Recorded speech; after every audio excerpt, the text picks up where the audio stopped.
ওকে, welcome MS একাডেমিতে। আমি সুকান্ত, আর আমার সাথে তোর নামটা কি বল? সায়নী আছে। সায়নী সম্ভবত খুব বেশি হলে 1 থেকে 1.5 মাস ক্লাস করেছিস, নিট অ্যান্ড ক্লিন যদি বলা যায়। তার মধ্যেও ফিঙ্গার এক্সারসাইজ খুব ভালোভাবেই রেডি করেছে, এবং আমি সবাইকে রেকমেন্ড করবো যে শুরু থেকেই প্রথমে অবশ্যই তালের দিকে ফোকাস করবেন, কারণ গিটার এর ওপরেও আছে কি মিউজিক, মানে সবার ওপরে হচ্ছে মিউজিক। মিউজিকটাকে আগে যদি তোমরা বুঝতে পারো, তাহলে গিটার বা অন্যান্য ইনস্ট্রুমেন্ট সব কিছু কিন্তু আরও দেখবে অনুভূতির সাথে বা ভালোবেসে প্র্যাকটিস করতে ইচ্ছা করবে। না হলে দেখবে এই তাল, রিদম এগুলো তো শুধু গিটারের পার্ট নয়, ওভারঅল মিউজিকের পার্ট। যেটা শিখলে তুমি গিটার, ভায়োলিন, কিবোর্ড থেকে শুরু করে পৃথিবীর যে কোনো ইনস্ট্রুমেন্টে আইডিয়া পেয়ে যাবে। সেই কারণে তালের উপরে আমরা কাজ করতে রেকমেন্ড করি শুরুতে। কিন্তু গিটার বাজানোর জন্য সবার আগে কী করতে লাগে? ফিঙ্গার এক্সারসাইজ করতে লাগে, স্পেশালি গিটারের জন্য। কারণ এটা কিবোর্ড হলে কিন্তু অতটা ফিঙ্গারের উপর চাপ পড়তো না, কিন্তু গিটার বলেই একটু ফিঙ্গারের উপর চাপটা পড়ে।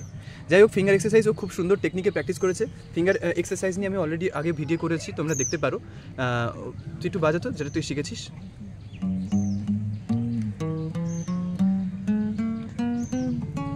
তুই একটা মাঝখানে থামাচ্ছি, তুই একটা পার্টিকুলার টেম্পো মেনটেন করে চল, মানে 1 2 3 4 1 2 3 4, এটা বেটার। তুই করছিস কি 1 2 3 4 1 2 3 4, এটা গ্যাপ হয়ে যাচ্ছে মাঝখানে, তাই না? তো চ,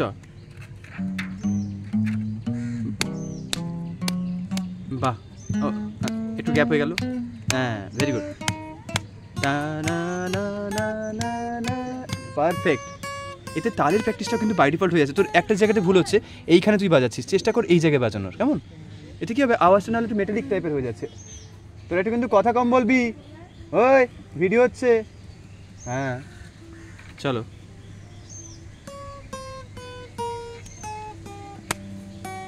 এই যে আটকে যাচ্ছে, যাবে না। 4 3 2 1 4 3 2 1 4 3 2 1। ফিঙ্গার এক্সারসাইজ যেমনটা চেয়েছিলাম তেমনটা করেছে। সবচেয়ে বড় পয়েন্ট, আমি বলেছিলাম ফিঙ্গার না তুলতে।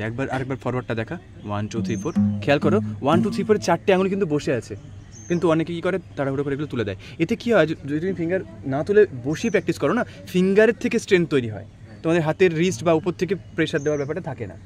তো এই জন্য এটা খুব টাইম সেভ করে। আমি বলছি না যে অন্য টেকনিক ভুল, আমি দাবি করবো না, কিন্তু এই টেকনিকে অনেক তাড়াতাড়ি কাজ হয়। এটা অনেক, তুইও নিশ্চয়ই দেখেছিস এটা প্র্যাকটিস করে। তো এইবার ওকে আমি এখানে করতে বলেছি, মানে বলেছি যে তুলনামূলক এই দিকের ফ্রেটে বাজাও। কেন? কারণ ফ্রেটগুলো একটু ছোটো ছোটো সরু সরু টাইপের, মানে একটু বেশি তোমাকে স্ট্রেচ করতে হবে না। কিন্তু যখন তুমি এই ফ্রেটে এতটা ভালো করছো, তাহলে ধীরে ধীরে একটা করে ফ্রেট বাম দিকে যাও। হ্যাঁ, এবার তুই হ্যাঁ 5 থেকে করো। ওকে, চলো। বা এই তো টেম্পোর সাথে করছে, টেম্পোর সাথে প্র্যাকটিস করাটা খুব জরুরি। 4 3 2 1, 4টাকে ডান দিকে রাখো। 4 3 2 4 3 2 1, না তোমার একটা তাড়াতাড়ি হয়ে যাচ্ছে।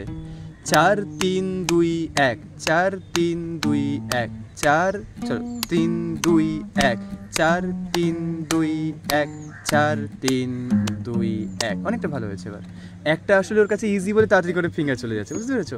তো এটা তাহলে তুমি প্র্যাকটিস করবে এভাবে। এবার 5 নম্বর ফিটে তুমি ভালো করেছো, 4 নম্বর ফিটে চলে এসো। এইভাবে তোমরা ট্রাই করবে, এটা একটা দিনের কাজ নয়, একটু একটু করে করতে করতে হয়ে যাবে। হ্যাঁ, চলো 4 নম্বর থেকে। Very good.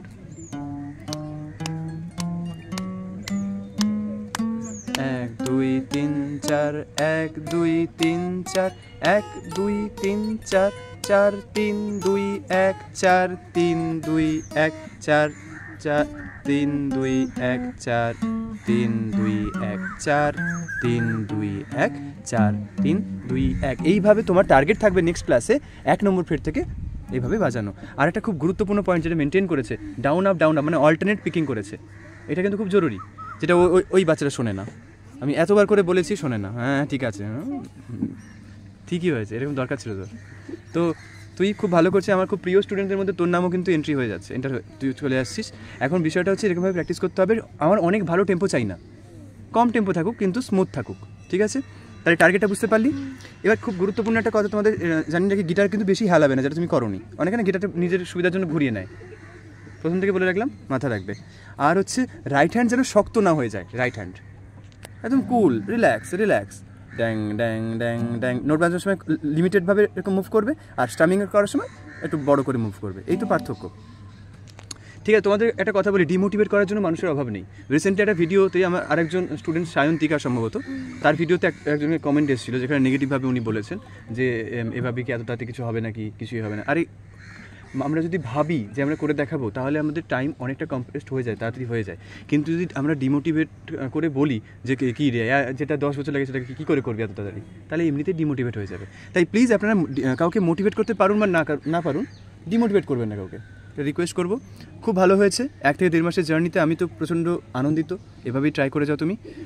তোমরা এই ভিডিওটা দেখে প্র্যাকটিস করো। ফিঙ্গার এক্সারসাইজ লাইফ টাইম করতে হবে, কখনো ছাড়বে না।